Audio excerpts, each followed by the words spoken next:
Dada, naomba usije kumuuliza wifi yako maswali ya kumkera au kumfanya ashindwe kujiamini. Kwa nini unasema hivyo? Sipendi baadhi ya maswali yako. Au ni yule house girl nini? Tina, mama, samahani tumechelewa kidogo. Hamna shida. Mambo wifi yangu? Tina, nimekuita hapa nikutambulishe kwa wifi yako. Huyu ni mdogo wangu, anaitwa Maira. Sawa.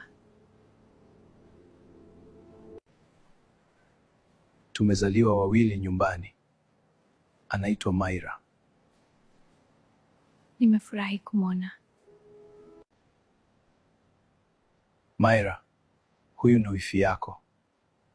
Nimekuhangaisha sana juu ya huyu binti. Mwisho tumefanikiwa.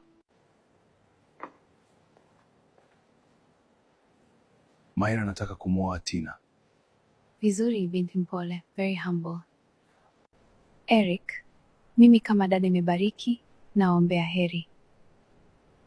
Asante dada. Ila dada Tina sasa hivi anafanya kazi dukani. Tuondoke, Tina awahi, asije kugombezwa. Sawa.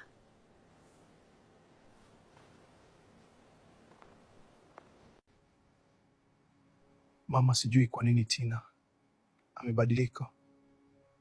Kwani kuna kitu gani kinaendelea kati yako na Tina?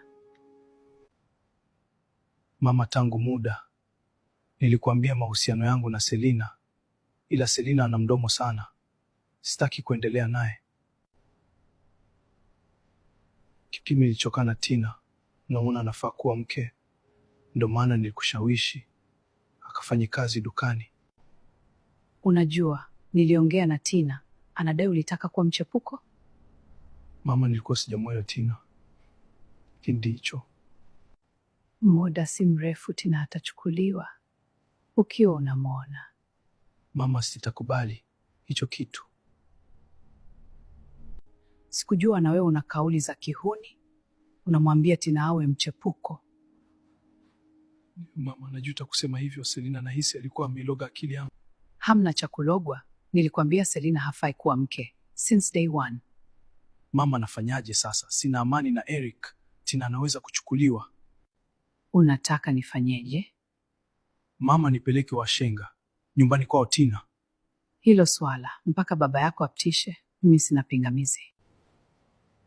Unamjua Tina nimetokea kumpenda.